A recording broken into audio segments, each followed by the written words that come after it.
Hello everybody, welcome back. It's Cape Rugby TV time. We're talking about what's happening in the world of Western Province Club Rugby. Cape Rugby TV every Wednesday night from 9 o'clock to 10 o'clock, and of course Saturdays 9 a.m. to 10 a.m. We are now just past the second week of the Western Province Club Rugby League. We're happy to see that the wheels are turning, everybody's back in action. Fixtures, logs, results, all happening at the moment. Big thanks, of course, to Score Energy Drinks on board with Cape Rugby TV, of course, on board the Western Province Club Rugby and the Western Province Club Rugby Sevens, and of course, CyberSmart Internet Service Providers. You can find out more about CyberSmart during the course of the show, or you can visit them, www.cybersmart.co.za. See them behind me there. In studio with me, Alastair Tace, Morgan Newman. Alastair, nice to have you back, man. Good to be back, JP. Yeah, and Morgan Newman. Yeah, evening, Japes. Good to be here. Yeah, thanks for having me. Yeah, both of you. I don't know, Morgs, I feel like I haven't seen you for a couple of weeks. Yeah, I've been off for a couple of weeks, so we've been hard at work. League has started rather frantically. But yeah, all good. Can't complain. I see Alastair's wearing his CPUT top again. You guys have now drawn the line. We're not referring him to him. He can wear it, but we're not referring to him as CPUT anymore. He's the Cape Rugby TV host. And so same with you, Morgs. If you guys see the lines at the bottom, folks, Alastair, but I'm going to give you this opportunity. CPUT, did you guys play last weekend? No, we never played. We were off last weekend. Yeah. We're playing tonight, though. You're playing tonight? We're playing tonight, a friendly against Ahmadiyas. Because our start of the league hasn't happened yet. Our first league game's only the 26th of April. Why is that? For folks that are watching that, everybody's probably wondering, why has CPUT not started their league yet? It's because of our participation in the Varsity Shield. Yeah. So the first 3 weeks of the league, those 3 fixtures we go on a bye. And then once the Shield is done, then our league system starts. And so it goes from Shield straight into league for CPUT. Okay, Morgan, I'm going to give you a similar question here. I'm going to give you an opportunity to get your Kraaifontein matters out the way now. Yeah. Yeah, right. No so problem. you guys have had your first game? Yeah. So we played our first game. Yeah. We played against NTK last week. Oh no, not last week anymore now. 2 weeks ago. Picked up a good result. Very happy at home, which was nice. And then we were supposed to play Hands and Hearts over the past weekend, but unfortunately the game was cancelled. I think they say that the rain resulted in some sewage on their field or something, so it wasn't fit to play. Yeah, so just quickly go back to the NTK game. What is your definition of a good result? Was that a close loss or a close win? No, we won thankfully. We won thankfully, Japes. We won with a bonus point, which is nice. Yeah. They also there got you go. very good start for us. I mean, NTK obviously coming down from Super League, big side, very big game for us. Yeah. And very happy with the results, but not getting ahead of ourselves by any means. I think, this time of the season, those first 3-4 weeks of the season, it's quite nice. I'm listening to Ali talk about not getting any games. It's quite nice to be able to take a back seat and have a look at what's going on in the league and go, oh, well, this one's beating this one. This is where it's got a bit of form. This one's not got a bit of form. The reality is, I mean, yes, we beat NK this past weekend, but, we're so early on. I mean, there's a lot that's going to happen between now and come the real business end when the results matter a little bit more than they do now. Alastair, it's been an interesting start of the season for you guys, though, from a CPUT. You played Violets in the friendly the other day, and then you played your friendly. Now you've got another friendly coming up. Is that your way to keep the guys connected and like regroup and get ready for the league? I think the key word is connection. Keeping them connected. Keeping them playing.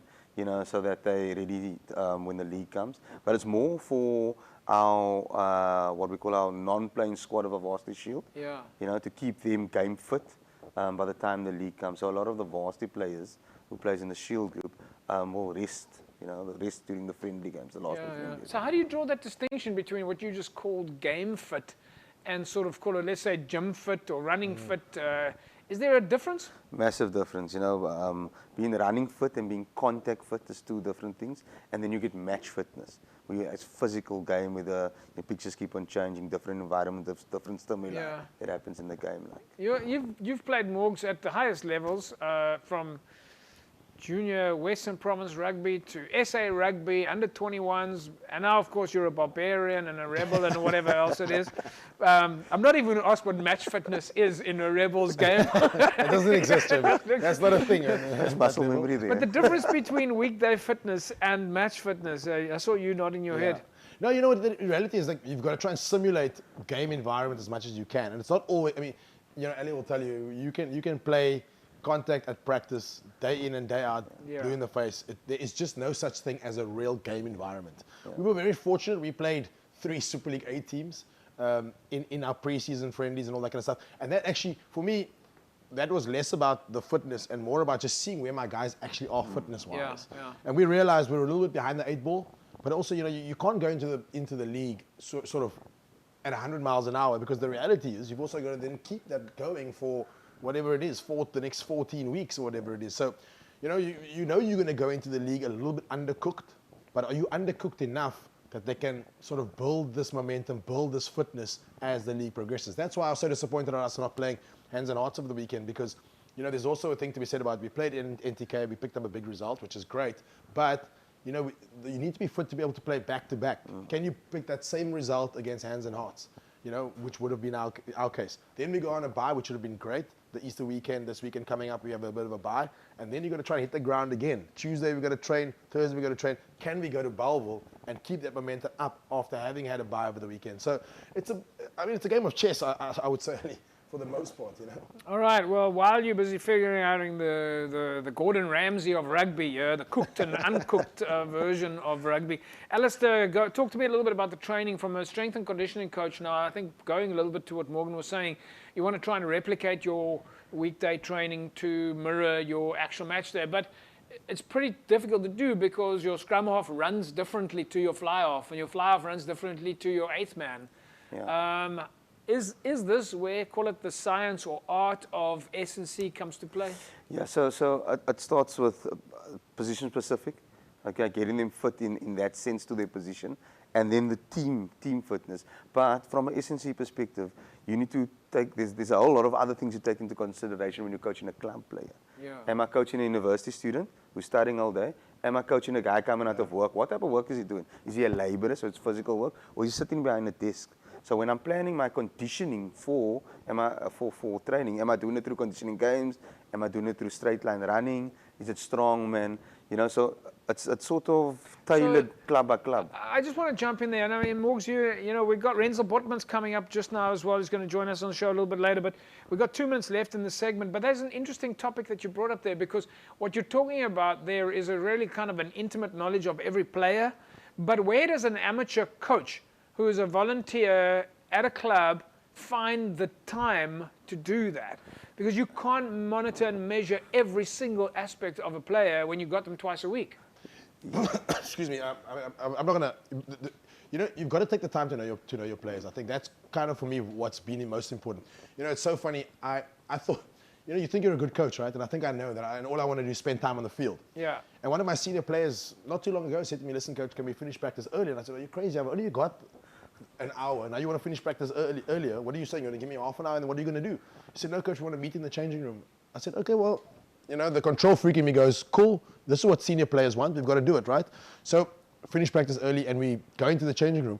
And what they did in the changing room was quite interesting. They did a little get to know one another, obviously a couple of new faces. So you were telling what you do, how you do it, if you've got kids, whatever. Just give a sort of a overview of your life, really. And we walked out of that session, and obviously I just sat in the session, and we walked out of that, and for a large part of me, I thought that was actually more important than any 100, 120s I can make them run. Yeah. Because you learn so much about players. I now know that the one boy is always late, but I now know he works with his hands. He's a laborer all day. 50 seconds left in this segment, Alastair, but the reality, though, is going to what Morgan was saying now, you kind of have to end up in a documenting manner. As loose as that could be, pretty loose, you've got to start tracking your players. 100%. So that's where the S&C comes in as well. You'll track how much time of contact you do per week, what type of contact you do per week, to try and simulate it as close to the game as possible. Yeah. Because you need to simulate the game, to make sure that you're ready for match day. A lot of work behind the scenes, folks, and every coach there that we've got, of course, in Western Province Club Rugby wants to give 150%, and it is it's not all as glamorous as you see on the side of the field, where you see a coach on a Saturday running up and down. The reality is that behind the scenes, there is so much work that is being done by our coaches, managers and physios, etc., to make sure that the wheels keep turning. We'll be back after the break. Don't go away.